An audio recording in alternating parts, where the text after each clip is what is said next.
1 in 3. It's the number of articles in magazines intended for youth and for adults that focus on physical image or beauty. 1,000. That's the number of women who die every year from anorexia nervosa, an eating disorder that causes the afflicted to stop eating, so much so that it causes physical symptoms of malnourishment and potentially even death. Anorexia nervosa also impacts men. These statistics come from the National Institute of Media and Family, as well as the National Institute for Mental Health. Women aren't the only one to suffer.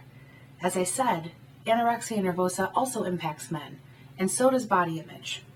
Men feel pressure just like women to be perfect and have certain physical components in their body.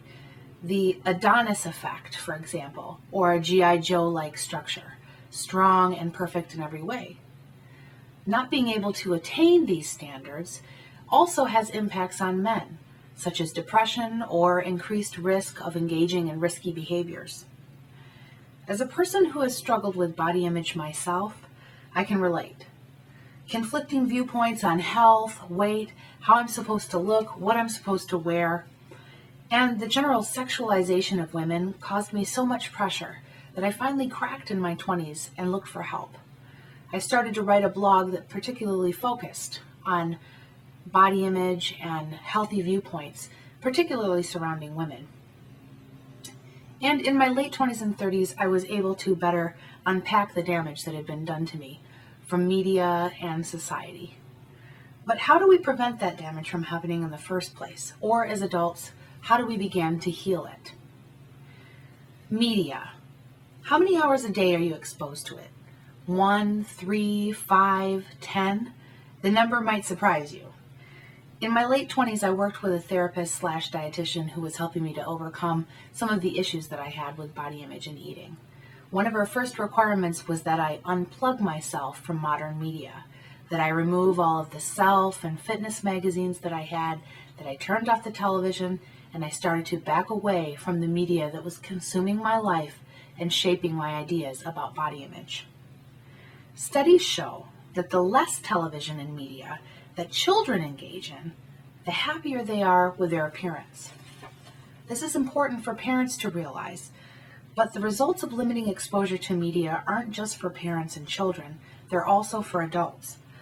Adults can benefit from removing more media and screen time and magazines that place undue pressure on them to achieve certain physical standards, and pay careful attention to the kinds of magazines, books, digital media, and television shows that they surround themselves with.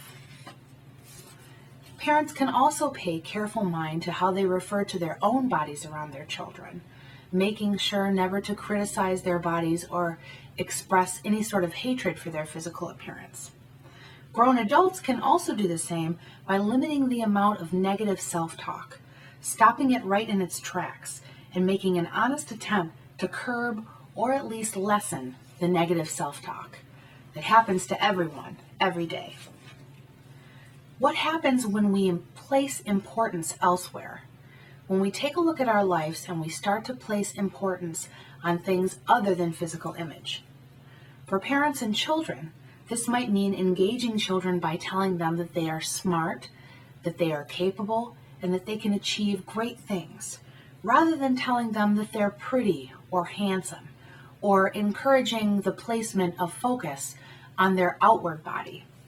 For adults, recognizing the practical body and its value is very helpful. For example, viewing your body as strong and capable for the things that it can do, rather than addressing all of the small flaws or the criticisms with weight, teeth, skin, and everything else that comes with placing undue pressure on physical appearance. Celebrating the strengths that do not have an association with physical appearance will lead to an increased positive sense of self. In a recent U.S. Department of Health and Human Services study, it was discovered that those with positive self-image have lower rates of eating disorders, harmful or risky behaviors, and suicide.